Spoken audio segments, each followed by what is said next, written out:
हाँ जी स्टूडेंट्स, हम बात कर रहे थे absorption spectra of hexachloro titanium 3 positive ion. तो इसके एब्जॉर्प्शन स्पेक्ट्रा को आप यहाँ पे देख पा रहे हैं, ये इट लुक लाइक दिस। तो इसके इम्पॉर्टेंट कैरेक्टरिस्टिक्स क्या हैं? Position of the band, intensity of the band, nature of the band. Position of the band ये क्या है आपकी, कितनी frequency, near about 20,300 centimetre inverts, और वेवलेंथ कितनी है आपकी, कॉरिस्पॉन्डिंग टू 5000 एंगस्ट्रॉम। और आपको पता है the colour of the light it depends upon the wavelength or the frequency absorbed, and you know longer wavelength radiation have lower frequency and vice versa. And in this spectrum we were discussing absorbed wavelength are corresponding to green and this blue, and the transmitted wavelength are your red and blue, and red and blue they will mix together and the resulting complex will be purple in color. तो position of band तो आपकी ये है इस wavelength के बीच में और इस फ्रीक्वेंसी पर आती है ये, उसके कॉरस्पॉन्डिंग इसका कलर आपका हो गया पर्पल कलर।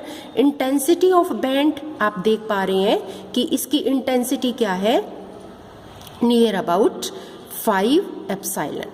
तो इसका मतलब एब्जॉर्बेंस आपकी वीक है। तो लो इंटेंसिटी क्यों है इसकी, this absorbance is very weak. क्यों? 5 to 10 के बीच में है। तो इसका मतलब क्या हुआ, क्योंकि ये लेपोर्ट फॉरबिडन है सिलेक्शन रूल के अकॉर्डिंग, अगर आपको ध्यान हो दिस ट्रांजिशन इज लेपोर्ट फॉरबिडन। और ये लेपोर्ट फॉरबिडन ट्रांजिशन क्यों है, यानी वीक ट्रांजिशन जिनकी वैल्यू नियर अबाउट आपके एप्सिलॉन की वैल्यू 1 से 10 मोलर एब्जॉर्प्शन आती है इनकी। तो ये क्यों है, this is because you know that the octahedral complexes they have a center of symmetry, and that because of that center of symmetry the Laporte transitions are forbidden। और जो allowed transition होंगी उसमें एप्सिलॉन की value आपकी allowed transition के लिए आपकी बहुत intense पीक आएंगी, और इसमें एप्सिलॉन की वैल्यू आपकी up to 10,000 तक जा सकती है। तो इस लो इंटेंसिटी की का रीजन यही है, दीज आर लेपोर्ट फॉरबिडन ट्रांजिशंस। और एक आप देख पा रहे हो कि this band is not sharp one, ये पॉइंटेड नहीं है बल्कि आपकी कैसी है, ये आपकी ब्रॉड है। This is your broad peak, and this peak is not sharp line because the width of the transition is due to not only the electronic transitions are here, but these are also accompanied by host of vibrational executions, and that's why it's spread over a range of 1000 wave numbers। यानी कि ये इतनी broad है, sharp नहीं है, because of the host vibrational executions, vibrational transitions भी यहाँ पर आ गई हैं जो इसके साथ मिक्सअप हो गई हैं, इसलिए ये बैंड आपकी शार्प नहीं होकर ब्रॉड बैंड आई है। तो ये मेन इसके फीचर्स हैं। तो ये आपकी एब्जॉर्बेंस किसके ऊपर डिपेंड करती है, it depend upon the nature of your ligand. जैसे एग्जाम्पल से आप अच्छे से समझेंगे, स्पेक्ट्रोकेमिकल सीरीज में जिस लिगेंड की जो पोजीशन होगी, या यूँ कहो जो लिगेंड की स्ट्रेंथ होगी, उसके अकॉर्डिंग डिफरेंट वेवलेंथ या डिफरेंट फ्रीक्वेंसी आपकी एब्जॉर्ब होगी। यहाँ पे इस एग्जाम्पल से आपको क्लियर होगा, यहाँ पर लिगेंड क्या है आपका 6Cl है, यहाँ पर 6F है, यहाँ पर 6 वाटर मॉलिक्यूल्स हैं, और यहाँ पर आपके 6Cn लिगेंड्स हैं। तो इनकी पोजीशन आपकी स्पेक्ट्रोकेमिकल सीरीज में अगर आपको ध्यान हो तो डिफरेंट पोजीशन है। तो यहाँ पर इसके कॉरस्पॉन्डिंग ये, क्योंकि वीक लिगेंड है, इसके कॉरस्पॉन्डिंग एब्जॉर्प्शन आपका 13,000 सेंटीमीटर इनवर्स है। ये इससे थोड़ा सा स्ट्रॉन्ग है, तो यहाँ पर 18,000 समथिंग है, और यहाँ पर वाटर इससे भी ज़्यादा स्ट्रॉन्ग है, तो यहाँ पर 20,300 सेंटीमीटर इनवर्स है। और इन सब में से ये स्ट्रॉन्गर लिगेंड है, तो इसका मतलब एब्जॉर्प्शन और भी आपकी 22,000 के नियर अबाउट है। तो इसका मतलब डिफरेंट कॉम्प्लेक्सीज की डिफरेंट फ्रीक्वेंसी पे डिफरेंट वेवलेंथ पे एब्जॉर्प्शन होने के कारण दे शोज दी डिफरेंट कलर्स। और ये एब्जॉर्प्शन आपकी किसके ऊपर डिपेंड करती है, it depend upon the field strength या स्ट्रेंथ ऑफ योर लीगेंड। जितने लीगेंड आपके ज़्यादा स्ट्रॉन्ग होंगे उतनी ही आपकी ये स्प्लिटिंग का डी लीगेंड की फील्ड स्ट्रेंथ इंक्रीज होगी, उतनी ही आपकी दो जो ये स्टेट्स हैं, ये यहाँ पर डायग्राम आपको शो किया गया है जिसमें मूलिकन सिंबल के अकॉर्डिंग 2T2G और 2EG ये दो स्टेट्स हैं, ये आपकी वाइडली सेपरेटेड होंगी अगर लीगेंड्स आपके ज़्यादा स्ट्रॉन्ग होंगे। तो ये फिगर आपको D1 कॉन्फ़िगरेशन के लिए दिखाई गई है। और यहाँ पर ये क्या है, यहाँ पर आपकी 2D स्टेट है। ये 2D स्टेट कहाँ से आ गई, क्योंकि इलेक्ट्रॉनिक कॉन्फ़िगरेशन किसकी, टाइटेनियम 3 पॉजिटिव की D1 है। D1 के अकॉर्डिंग जब आपने L कैलकुलेट किया तो ये 2 आ जाएगा। 2 के कॉरस्पॉन्डिंग स्टेट क्या आ जाएगी आपकी, 0 के कॉरस्पॉन्डिंग S, 1 के कॉरस्पॉन्डिंग P, और अगर आपको ध्यान हो तो 2 के कॉरस्पॉन्डिंग ये आपकी D स्टेट आ जाएगी जो कि यहाँ पे लिखी है। और यहाँ पे क्या लिखा है, इसकी मल्टीप्लिसिटी लिखी है। ये 2 कहाँ से आ गया, अब यहाँ पर सिंगल इलेक्ट्रॉन है तो इसका रिजल्टेंट स्पिन क्या होगा, +½ होगा। और मल्टीप्लिसिटी का फार्मूला 2s+1, इसमें हाफ ये s की वैल्यू पुट कर दी आपने, तो इसका मतलब ये मल्टीप्लिसिटी आपकी 2 आ गई। तो ये यहाँ पर इसकी मल्टीप्लिसिटी लिखी हुई है, यहाँ पर आपकी इसकी स्टेट लिखी हुई है किसकी, इलेक्ट्रॉनिक कॉन्फ़िगरेशन जिसकी D1 थी। और D1 किसकी इलेक्ट्रॉनिक कॉन्फ़िगरेशन थी, टाइटेनियम 3 पॉजिटिव। तो इस एग्जाम्पल को लेके हम चल रहे हैं, अब आपको ठीक से क्लियर हो गया होगा। Next we are coming to the Orgel diagram.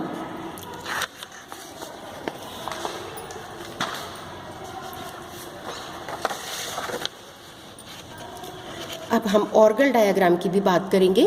तो यहाँ पर हमने एक और एग्जाम्पल लिया है, जैसे वहाँ पर आपने क्या लिया था, ऑक्टाहेड्रल कॉम्प्लेक्स लिया था D1 कॉन्फ़िगरेशन के साथ, यानी कि टाइटेनियम 3 पॉजिटिव। अब दूसरा आप कॉम्प्लेक्स ले रहे हैं आप मेटल आयन जहाँ पर आपका कॉपर 2 पॉजिटिव है, तो इसकी इलेक्ट्रॉनिक कॉन्फ़िगरेशन अगर आप निकाल के देखेंगे तो इसकी इलेक्ट्रॉनिक कॉन्फ़िगरेशन क्या है, this is the D9 configuration. This example is also again very simple. क्यों, क्योंकि यहाँ पर क्या है, टाइटेनियम में क्या था आपका, D1 कॉन्फ़िगरेशन थी, यानी एक सिंगल इलेक्ट्रॉन था जो आपका लोअर T2G से EG में जंप अप करके ट्रांजिशन शो कर रहा था यहाँ पर। और यहाँ पर क्या है, यहाँ पर आपका D9 यानी कॉपर के केस में D9 का मतलब एक सिंगल होल है, और वो होल कहाँ पर है, सिंगल इलेक्ट्रॉन तो D1 का कहाँ पर था, T2G में था, लेकिन ये सिंगल होल अब आपका कहाँ पर है, D9 कॉन्फ़िगरेशन में आप देखेंगे कि सिंगल होल आपका EG में है, ना कि सिंगल इलेक्ट्रॉन आपका T2G में है, लेकिन ये जो सिंगल होल है आपका ये यहाँ पर EG में है। इसलिए इस डायग्राम को यहाँ पर इन्वर्ट कर दिया गया है, क्योंकि यहाँ पर क्या, यहाँ पर तो आपका इलेक्ट्रॉन लोअर एनर्जी लेवल से हायर एनर्जी लेवल में जंप अप करेगा, और यहाँ पर आपका क्योंकि बोथ दीज आर, अगर आपको ध्यान हो पिछली बार आपने किया था, both the D1 and D9 they are whole equivalent. तो इसका मतलब एक इलेक्ट्रॉन जंप करे या एक होल जंप करे तो सिमिलर ही आपकी टर्म्स आएंगी। तो यहाँ पर एक इलेक्ट्रॉन है आपका सिंगल इलेक्ट्रॉन D1 T2G में, और यहाँ पर आपका सिंगल होल है, तो यहाँ पर आपका ये डायग्राम इन्वर्ट हो गया, और सिंगल होल आपका T2G में नहीं होके EG में है। तो ये this is what, this is the splitting of energy level for octahedral D1 complex, and this is what, this is the splitting of energy level for octahedral D9 complex. और अब यहाँ पर हमने क्या किया है, इधर हमने D क्या यानी कि स्ट्रेंथ प्लॉट की है, और इधर हमने एनर्जी टर्म्स, तो ये क्या है, ऑर्गल डायग्राम। अब यहाँ पर हमने इसको कंबाइन कर दिया है, यानी कि this is what, this is this diagram is showing what, splitting of the energy levels for D1 and D9 configuration in octahedral field. ये आपका D1 और D9 की स्प्लिटिंग किसमें, ऑक्टाहेड्रल एनवायरनमेंट में, जहां पर आपके 6 लिगेंड्स थे।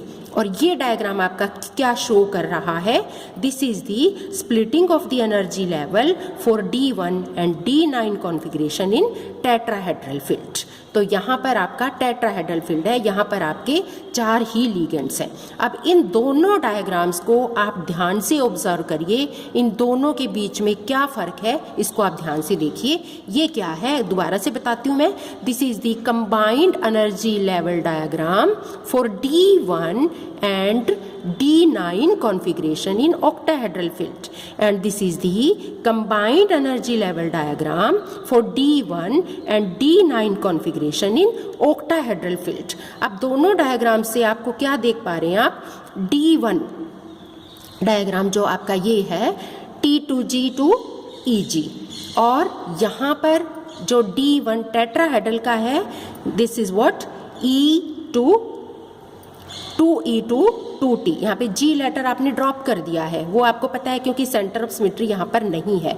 तो ये जो D1 है और ये जो आपका D1 ऑक्टाहेड्रल का है, ये दोनों डायग्राम आपके एक दूसरे के इनवर्स हैं, उल्टे हैं। कैसे, देखो यहाँ पर आपका T2G, यहाँ पर आपका EG, और यहाँ पर आपका E, और यहाँ पर आपका 2T, ठीक है। और इसी तरह से इसको और इसको भी अगर आप आपस में देख रहे होंगे, ये भी एक दूसरे के इनवर्स हैं। यहाँ पर आपका 2T है, यहाँ पर आपका 2E है, और इसी तरह से ये भी आप देख रहे होंगे, यहाँ पर ये और ये एक दूसरे के इनवर्स हैं, यानी कि D1 और D9 एक दूसरे के इनवर्स हैं। यहाँ पर 2T2G EG, और ये यहाँ पर 2EG और 2T2G, वो आपको पता ही है क्योंकि यहाँ पर आप ये एक दूसरे के होल इक्विवेलेंट है। इसी तरह ये भी एक दूसरे के होल इक्विवेलेंट है। तो इन दोनों को हमने कंपेयर किया, और इनको कंपेयर करने के बाद हमने क्या कंक्लूजन, क्या इन्फ्रेंस ड्रॉ किया, वो अभी आप देखने जा रहे हैं।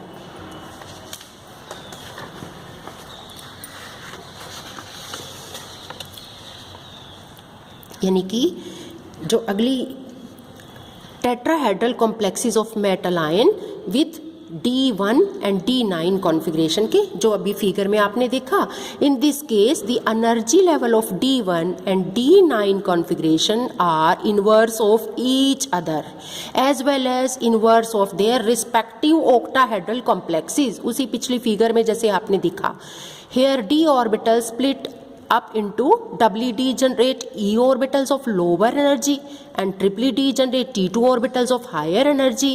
And one more difference between these two splitting between the tetrahedral and octahedral is tetrahedral splitting is always 4/9 of the octahedral. You know the reason. tetrahedral में 4 ligands हैं, weak field है as compared to the octahedral जहाँ पे आपके 6 ligands हैं, तो उनका field आपका स्ट्रॉन्ग होगा। तो कंपैरिजन फिगर 1 और फिगर 2 जो अभी आपने देखी थी, इनका this is your figure 1, this is your figure 2, तो यहाँ पर आपने ध्यान से ऑब्जर्व की है। तो क्या कंपैरिजन निकल के आया इन दोनों के बीच में, आपने देखा कि D1, this D1 tetrahedral is the inverse of D9 tetrahedral. D9 tetrahedral का इन्वर्स है, और इससे भी ज़्यादा D1 tetrahedral is also inverse of D1 octahedral.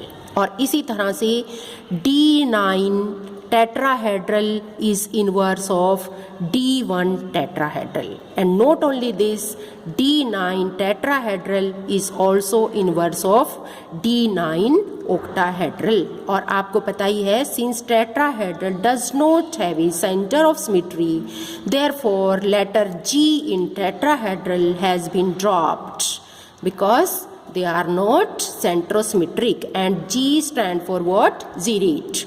Zeroid means what? Center of symmetry. Now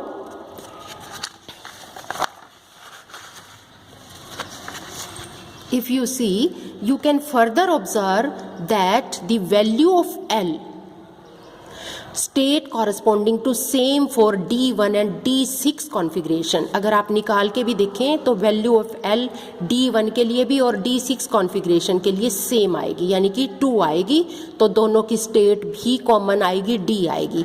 फिर दोनों में फ़र्क क्या है? Only the differences of multiplicity. चाहे आप करके भी देख लें, in case of D1 spin multiplicity आपकी 2 आएगी, in case of D6 multiplicity आपकी 5 आएगी। तो टर्म्स D1 के लिए आपकी 2D हो जाएगी और टर्म्स आपकी D6 के लिए 5D हो जाएगी, यानी कि state D is split up into doubly D generate term E and triply D generate term T for the tetrahedral.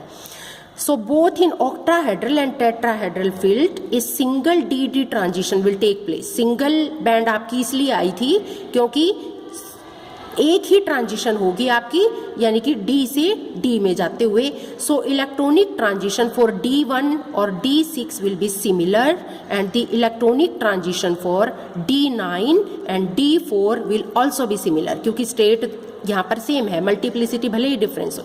तो यहाँ पर क्या कंक्लूजन निकला? So the transition in metal ions with a difference of 5d electrons in their configurations are similar for the given field.